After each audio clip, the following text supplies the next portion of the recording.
So I think there was a previous episode where I got really loud, and you liked it. You said, "Oh, that was better." I don't. No. If I said the words that was better, I was being sarcastic. Okay, good. Yeah. All right. It was blowing the speakers out. Kick it! Like that? I don't know that you're far enough away. Yeah. Like in the next room. Welcome to Hardheaded. I am your host, Matt Amos, and with me, as always, Chet Sears and Troy Trussell, who's knocking his mic around. We're glad that you're here with us today, listening to whatever it is that we have to talk about. And today, we're going to listen to Troy. To start us off, yes. What's on your mind, Troy? Fantastic intro there, Matt. Great job. Do what I can. I do what I can. Mm-hmm. So I was on a daddy-daughter date the other night, and we went through, she was really hungry, so we drove to the drive-thru real quick. She loves Subway. She likes a little turkey slider or whatever they make for kids. Went through there, ordered on the screen, drove up. Person was standing there. It's like, hey, we'll be right out with your order. So we had to wait a second. Perfectly fine. Then they came back and they said, here, we're ready for your payment. And they held out this device, credit card device, right? Yeah. So just put your credit card in there. I've never seen this in the drive-thru before. So I put my credit card in, and it brought up the total and everything. I hit OK. And then it said, leave a tip. I was like, wait a minute. Leave a tip? Like a command? Like instruct, leave a tip. So it had... Or leave a tip with a question mark. Leave a tip? I can't remember if it was like a question mark or what, but it was... Because I was so appalled. Yeah. At Subway. Like, I get it. They can handcraft your sandwich right there. Handcraft it. Whatever. It floored me in the drive-thru where seriously, do I have to tip you $5? Was there an option not to tip? No. What? Not that I recall. There were like 3 percentages. 0. And I was like, what? Like, yeah. I didn't know what to do. You hit custom. 0. But enter. The thing is, they're all so different. Because now I'm starting to see in places where you go in and they flip the screen around for you so you can finish filling out your stuff. There's usually a no tip, but don't you feel like the biggest? No, I do not. And I got over that with frequently shopping at Cabela's. Would you like to round up for conservation? No, I would not, because conservation of what? Like conservation. Like, what are you donating this to? I have no clue. So I got so used to saying, hey, would you like to donate to whatever? No, unless you're going to be more. So I got used to saying no a lot, unless it's like the Children's Miracle Network. Like, give me something specific. You just can't just say round up to fight hunger. Like, whose hunger? Yours? Like, or mine? Yeah. I need to know. So I got no problem saying no in those scenarios. However, I've seen something very similar, almost exactly what you're talking about, other than there is a no tip button at that Chinese place just down from your old neighborhood. Oh yeah. And it's like a Chinese place, sit down restaurant, and you order to go. Well, they have like a window that you can pick it up. So if you're ordering to go, you walk in, you get your receipt. It has a blank for a tip when you're paying the old way, right? And then you could, cross through it or give a tip or whatever. And then you have an opportunity. You always had an opportunity to tip there. Well, then they switched over to that new system. And if you pick it up in the drive-thru, it still has the little tip thing. And I typically do. If it's not fast food, I'll typically leave something no matter what. Right. But no. Yeah. Through the drive-thru. But you could say no. I mean, that's not a... I know. It's hard for me to say no when they're like staring at me. And I don't know. Other people are looking. That's how they get you. Yeah. No, exactly. No. And that's why it's like. You just stare back. And then they'll stop making eye contact. They know. It's like, I got stronger eye contact than you. I'm staring into your soul. No. Yeah, so I was just appalled. But then I was looking, so I'm in a lot of these. Like, how are those food divided groups. up? Like, what the person that made the sandwich is not the person checking you out. Do they split those tips among everybody that's there, or the person that crafted your sandwich? That's a great question. Yeah, we got to know some more about this. Next, I'm going to go back there and say, did you make my sandwich? Who does this tip go to? Yeah. I don't even know if it's good or not yet. If you're tipping at a sit-down restaurant, at least you had your experience. Yeah, well, and you get service. I could get sick. Yeah. This may be horrible. You may have messed everything else up. What if you get sick? Are you allowed to go back in and say, I tipped $5 for this sandwich and I puked my guts out for 24 hours? Can I get that $5 back? No, it's the same at a sit-down restaurant too. No, that's true. But you're tipping service at a restaurant. Yeah. I'm not necessarily always tipping for the food, because even if the food's crap and I get excellent service, I'm going to tip that server like high dollar for what they did. Yeah, because that's their job, and they get paid, a lot less than minimum wage, mostly at most restaurants, because they rely on their tips. Their hourly rate is a lot less than minimum wage. They get paid more than minimum wage. Well, yeah, based on their tips. Yeah, right. So Matt, you've been quiet here, man. Well, I'm thinking. Are you behind this? I'm thinking about all the times that I've been somewhere, but I'll start with, what do you guys think about Sonic? Do you tip your car hops? Depends. I don't tip through the drive-thru. No. But if they come out to the car and they do a good job and I ask for ketchup or condiments or whatever, and they don't take forever to come back, yeah, I'll give them some change. Yeah, it is totally dependent on the scenario and the situation. It all goes back to the service. Perfect. For me. Well, I will say that I appreciate your tipping at Sonic from my younger years, because my wife worked at Sonic for many years when she was going through college. Was it back when they wore the skates? Well, some still do. Yeah. Oh. Yeah. But she never really wore the skates. But it was nice being a broke college student, and when I would drive, the 3 hours and my last penny was in the gas that I spent to go see her, to have her tips to where we could go maybe get some food somewhere when there wasn't any leftover tater tots or stuff from Sonic, or cheddar bites, because those were my jam back in the day. Like, I could crush some cheddar bites. Yeah. But, I look at that and I think, well, my wife worked there and that tip was appreciated when she worked there. So I'm going to continue to tip if I'm at Sonic, not through the drive-thru, but if I'm parked. Yeah. I can't get behind tipping through a drive-thru. However, the dude at Burger King, when we go for lunch, he's so positive over the intercom when he's talking to you. I mean, he's just very upbeat. And when you meet him at the window, he's got a great attitude. I would tip that guy, and I don't see a thing for a tip there. I had such a bad experience at that Burger King. We got your food wrong. Hey, they got one job, right? No, like the guy that you would have tipped probably wasn't the guy that made the food. So I don't know. Maybe he was the one that messed up the order, though. I mean, I might ask for my tip back. All I know is the city in which I live now, I've had as many fast food screw ups in the 13 years I've been here as I would have in 6 months down south. Yeah. Yeah, I would agree with that. Yeah, it's rare up here. Rare. Midwest, we like our food. It's got to be right. Yeah. So this is a heated topic in a lot of the food groups I'm in on Facebook. And I'm in those food groups because I have a YouTube channel that I review food and stuff on. So I get in those groups to kind of see what's going on. And man, there are people all over the place on this topic. Some are for it, some are against fast food tipping. Most of the ones that I have noticed reading through some of the comments, the ones that are for it, have somebody in that industry, or they are in that industry that work the drive-thru. So what is their claim? Why do they deserve a tip? Because they're working just as hard as anybody else.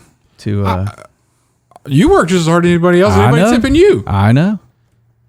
I know. Jeez. Now, a friend of the show, Chris Broughton, he was on, guest of ours. When I roomed with him in between college and getting married, he was waiting tables at night, saving up money to go to law school.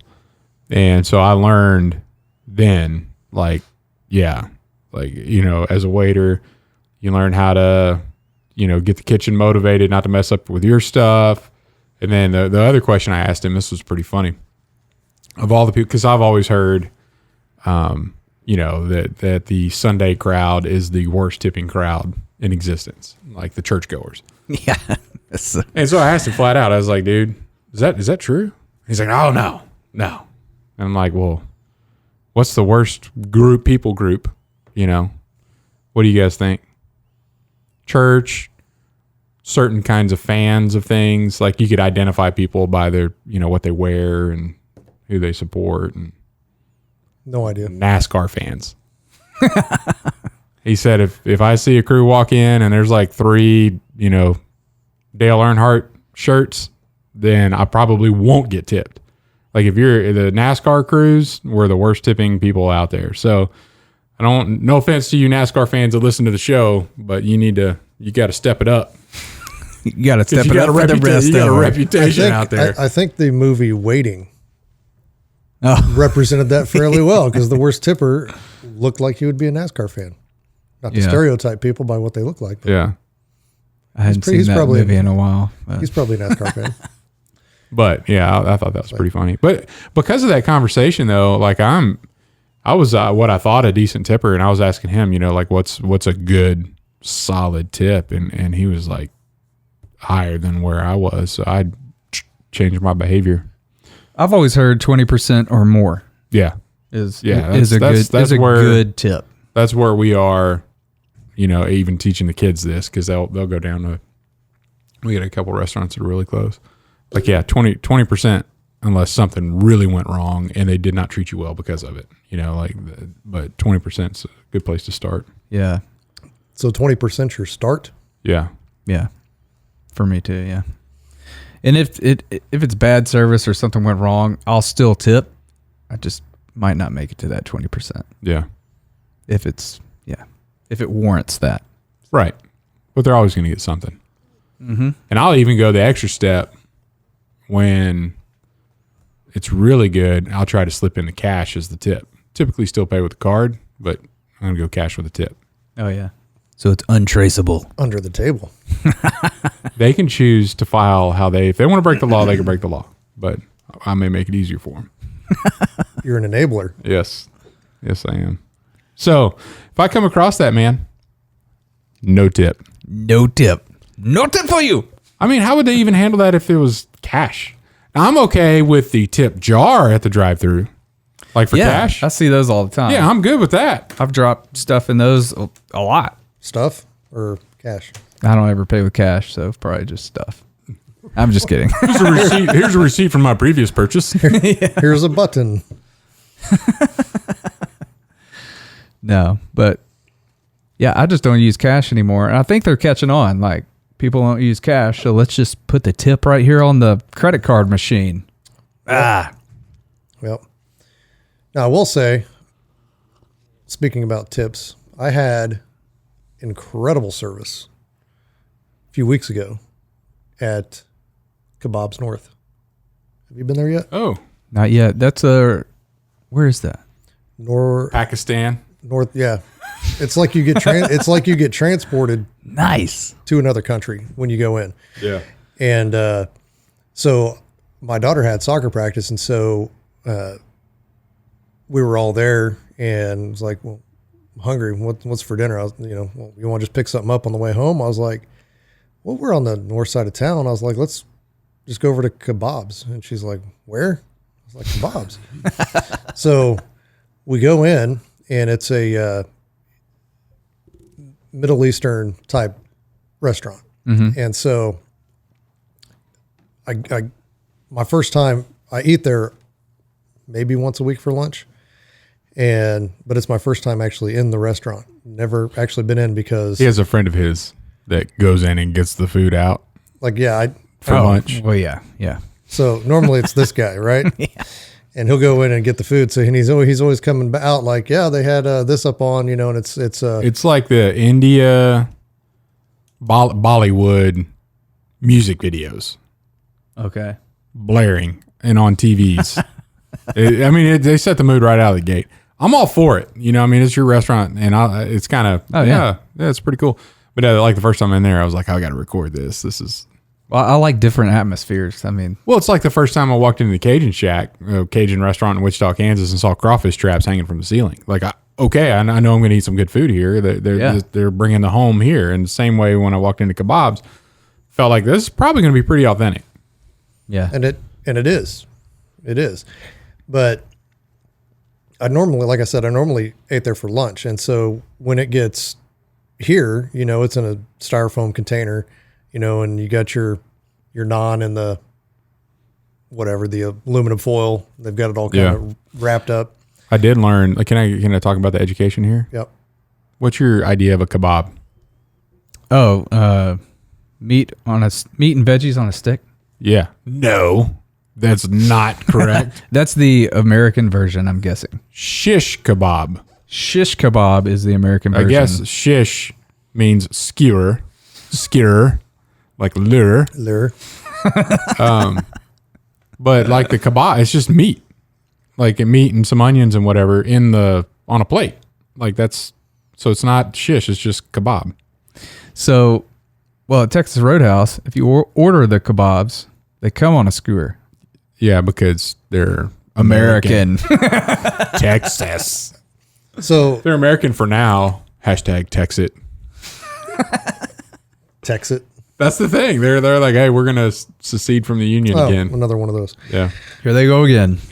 No, but normally, like I said, it comes in a styrofoam container, and it doesn't look.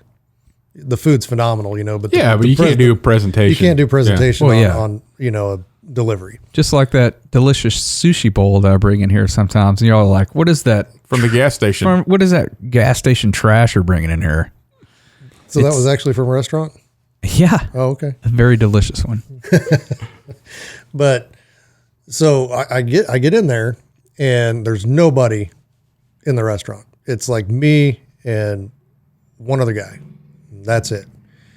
And I'm like, man, I figured it would kind of be a little bit busier than this. It's pretty crowded at lunch.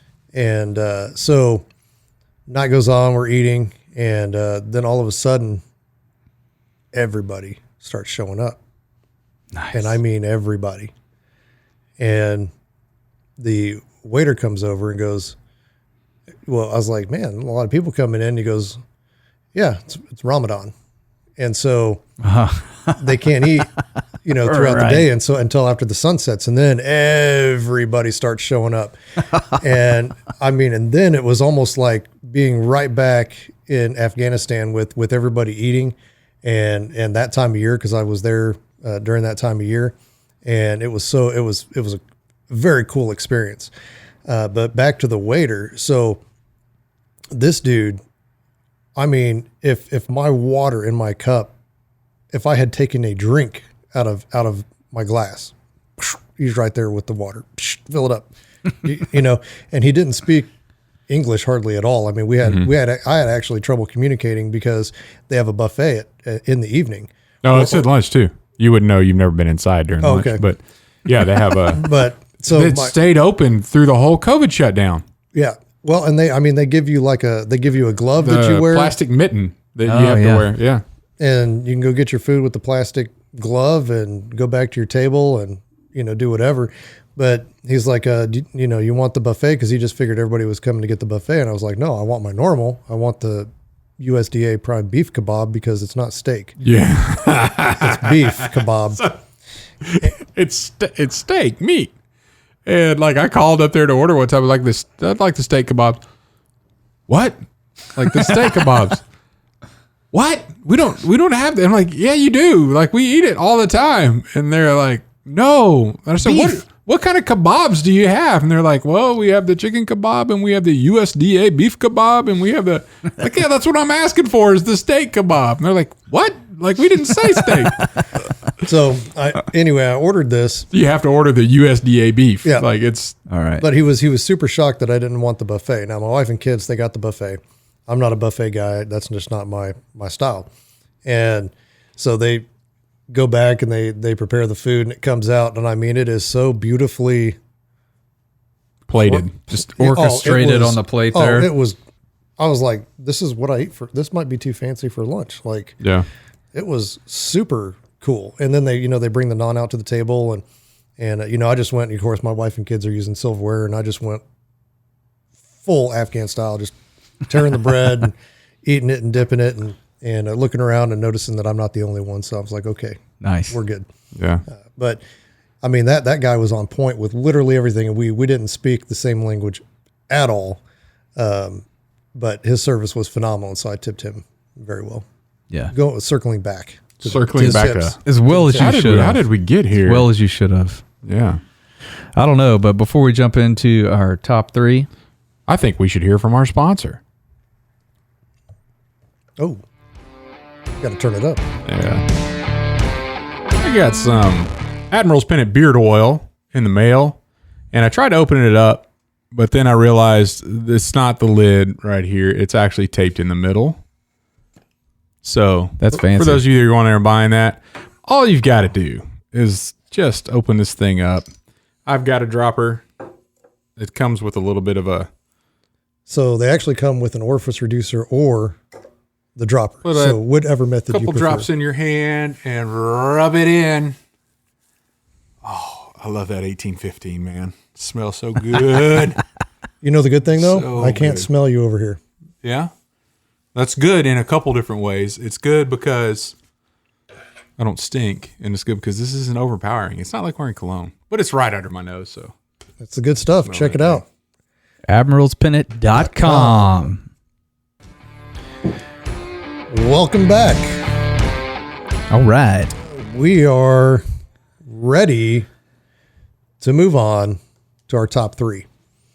And today's top three was submitted by none other than my wife. Ah, yes. She actually went to the Facebook page and made a suggestion. Look at that. That's awesome. So, and her suggestion for our top three today was top three board games. Yes. I have a feeling that this was to sucker me into playing board games because I'm going to find out which his favorites are so that we can play them. You don't do board games? I'm not a big fan of board games. Man, I'm not either. like- It's so hard. Now, certain, I'm a fan. you would be. So certain times, there are certain times when I don't mind sitting down and playing a game. Yeah. One of them being holidays when the whole family's over and you can get the whole family involved, which actually I might go ahead and change one of my top threes. But Now anyway, that I say that out loud. yeah, now that I said it out loud. But anyway, kicking off our top threes today, Chet. You got it. Top three board games. Number 3, Clue. Word. Phenomenal. Love Yeah. it. And I only enjoy it because I just like watching other people, and it's just funny. Love that movie too. It's in my top 5. I don't, No way. because there's too much Yes. screaming. There's just too much screaming. No. They scream all the time in that movie. No. If they didn't scream all the time, it'd be better. But anyway, good board game. It's fun. Kids of all ages can play. Adults of all ages can play. Pretty good one. Number 2, as we work our way down from 3 to 1, I'm so proud of you guys. Settlers of Catan. How do you... I would say Catan. I don't know. I don't know. Whatever. Anyway, that was pretty fun. We picked that one up a few years ago. A fun afternoon. Like you got to be, for me, you got to be in the right mindset. And that was a good, after everybody got cleaned up off of skiing, all day snow skiing, kind of sit down around the fire, play a board game, and then go out for dinner later. So that was good. And we a few years ago, we found this one and the kids really liked it. Has a strategy to it and all this kind of stuff. So it was quite a bit of fun. I don't think I've ever lost. Maybe I've lost one time playing that. Never lost. Need to ask your competition. Where's your trophy? I'm a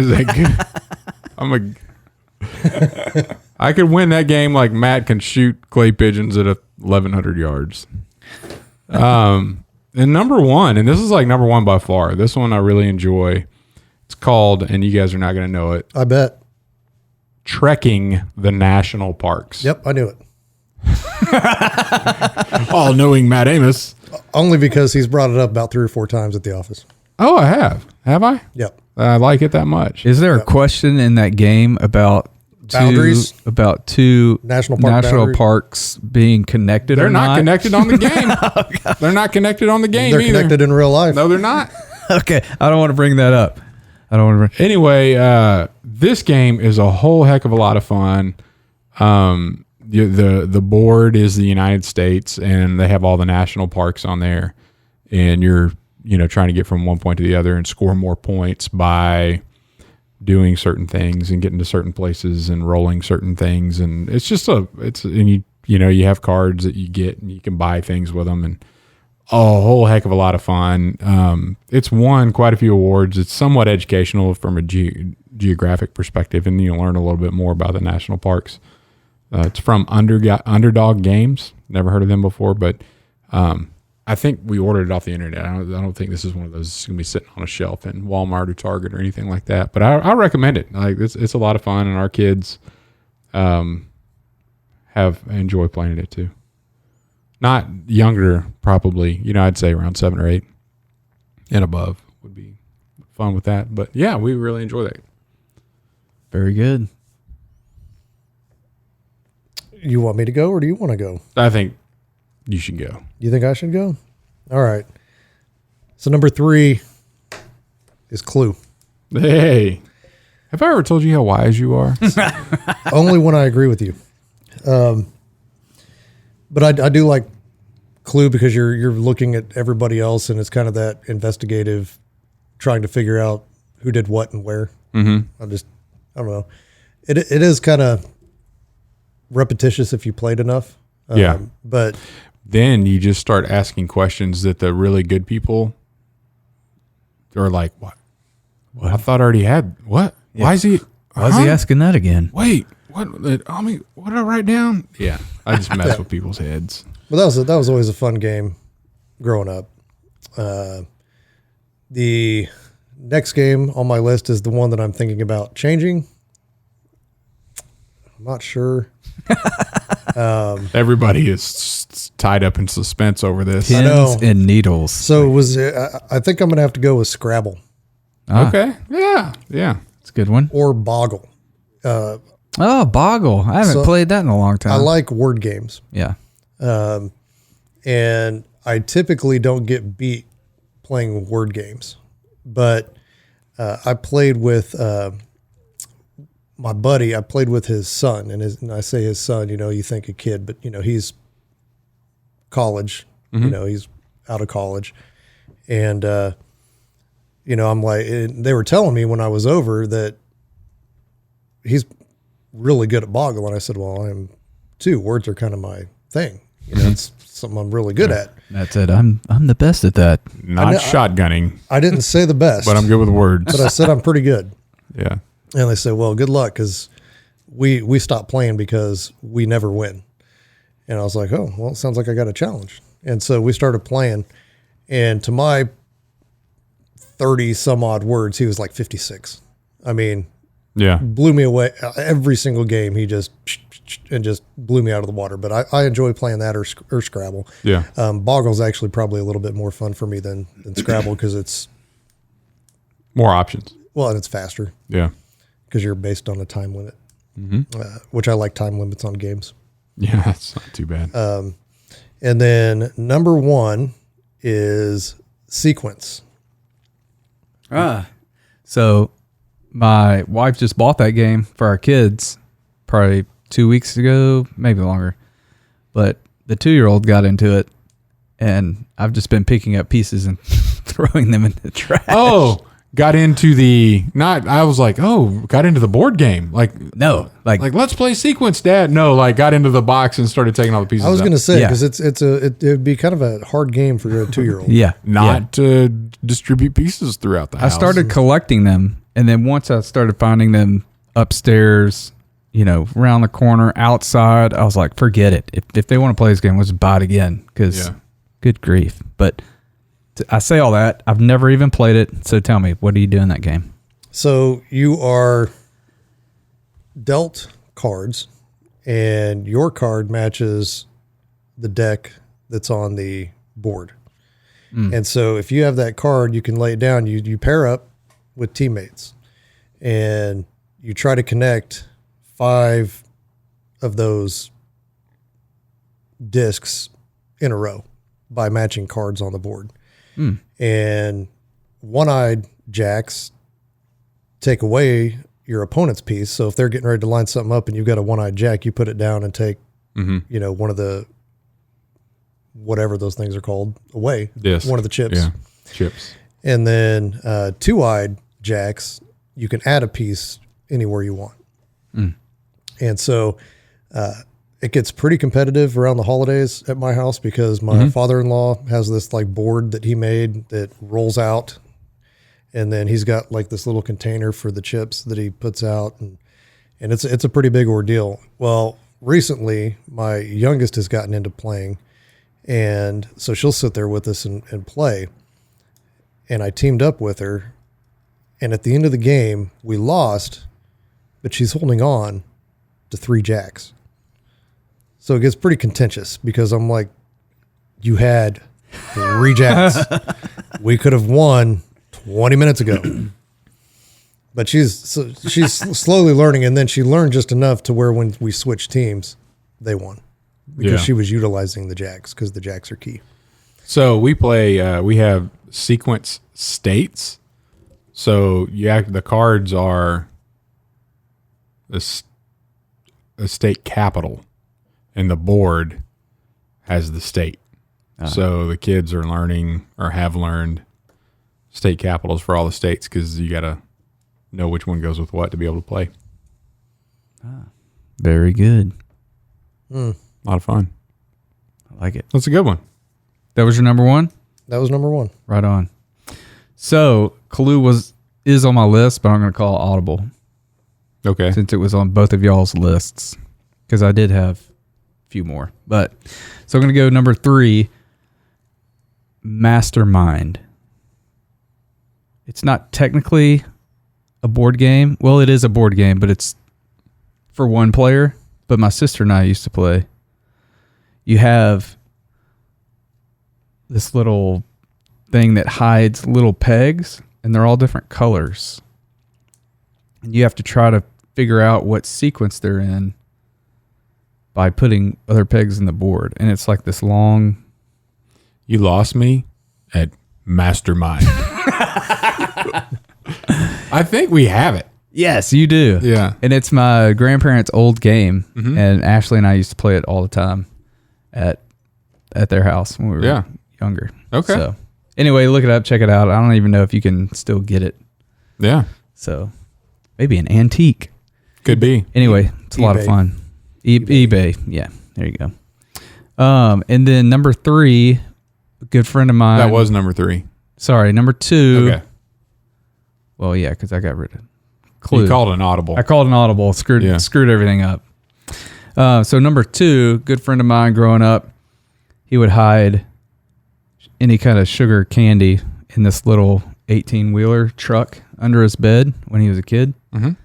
And we would pull that thing out late at night, having sleepovers, and eat the candy. And we would always play Trump, the board game. What? Way before he was president, back when he was a businessman buying up all the buildings and everything. Yeah. He has a board game. It's called Trump the Game. And you're just a real estate mogul, tycoon type person in the game. You try to beat the other guy out. I really don't even remember how to play it. But you just remember having a whole lot of I fun. just remember having so much fun eating Fun Dip and candy and all kinds of stuff, staying up late at night playing Trump. Yeah. A lot of fun. Good game too. And then number 1 is Balderdash. You are good with words, sir. You should play Balderdash. Never played. It is. Yeah, I think you'd like this one. So they give you a word, and you have to come up with the definition of what that word means. And it's not a common word. They're all real words, but they're just very uncommon words. And some of the definitions you get. So everybody puts down their definition, and then the person that drew the card writes down the real definition, and that person, you pass the deck around, and that person that wrote the real definition down has to read all of them. And then you vote. And then you vote on which one's the real one, and you get points if you get it right or not. So if you lie and everybody's like, oh, that's a real definition, or you just make something up, and they vote for yours, then you get more points. Oh, I got you. Yeah. And some of the then definitions, if you get the definition right, if you get they it right, don't read it twice, they take it, and you get like a bunch of points. yeah, you get overcompensated for your guessing it right if you already know the word. Yeah. What's one of the words? Oh gosh, I don't know. Balderdash. Nonsense. But really fun game. Have a lot of good memories. We used to play that every Christmas with the family, and yeah, it's a lot of fun. Might have to look into that one. It's really good. Some of those definitions can, depending on the personality of the people in the room, Oh, they, yeah. they can I get could see how that would be. they can get crazy. Especially, yeah. A lot of fun. I've got it would be so much fun to play with a buddy of mine, well, Josh. So we were sitting somewhere and like he just misuses words all the time. Yeah. Like they'll be the completely wrong context. And the first one that he misused was per se. Yeah. And I can't remember the context in which he used it. But then we were talking about something else, and he was talking about that's definitely a give tell sign. I was like, you mean telltale sign? He's like, what? What'd I say? I was like, give tell? And he's like, no, telltale. I'm like, no, telltale. You know, he cracks me up.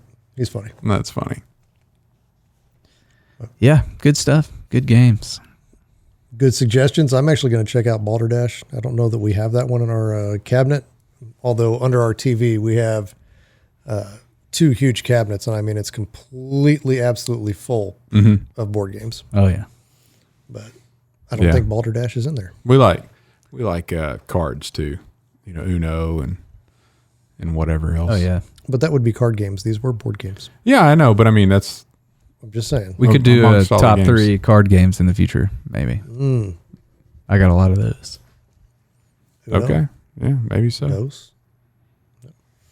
All right. Thank you, Audrey, for the sending in the suggestion for the top 3. And now, Yeah, and if you're looking, I think what I heard Matt say is go he's pick going to up- play every one of these with your family now. go pick up Balderdash. I might play that one. Yeah. We definitely got sequence coming up because there's a holiday somewhere. Maybe 4th of July. There you go. All right. Moving on to a good word.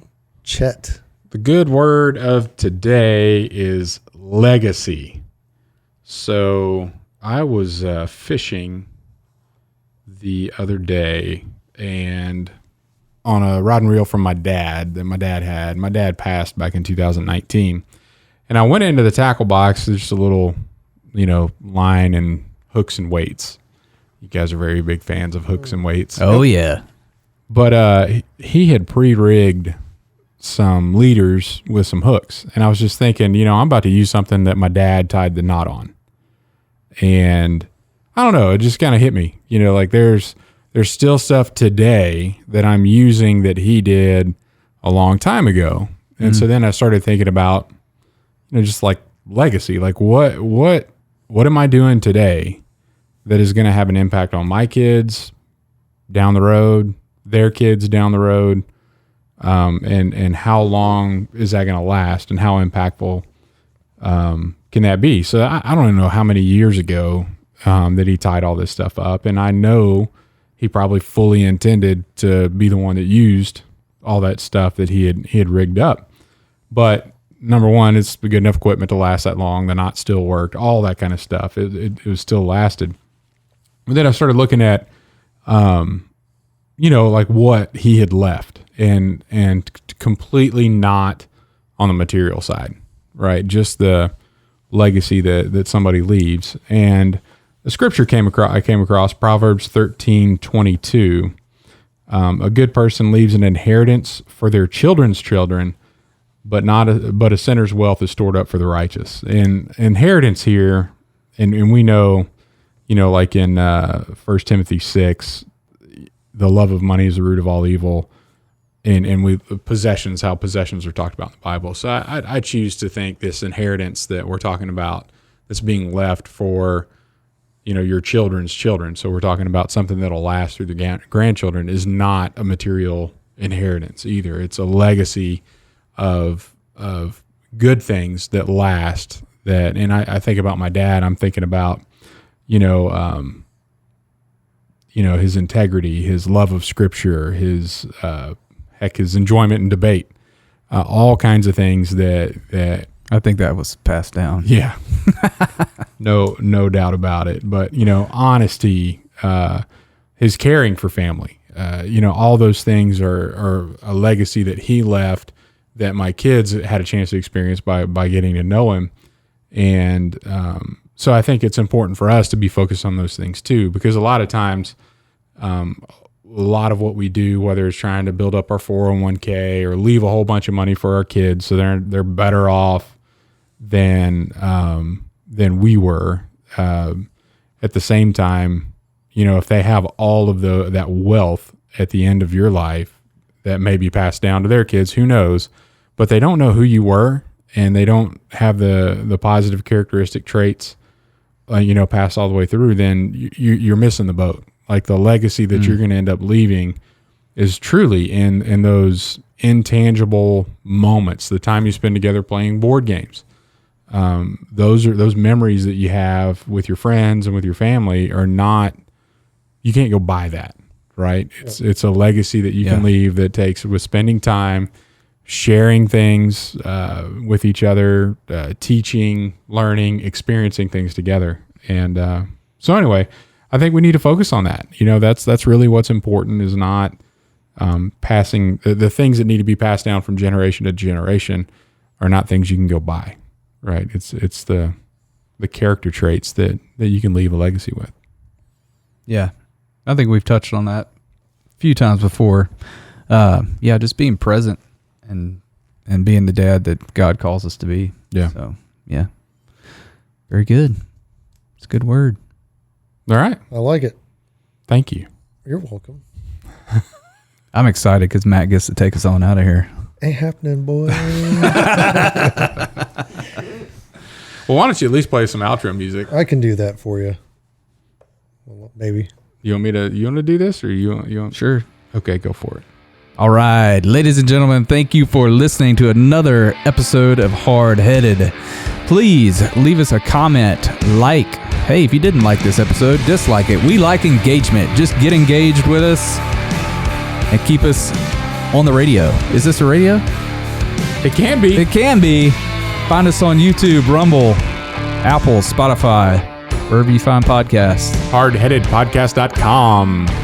Hey, shoot us an email if you have an idea of a top 3.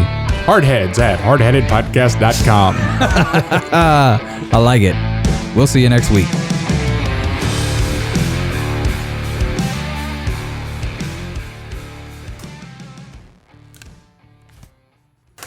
Sweet.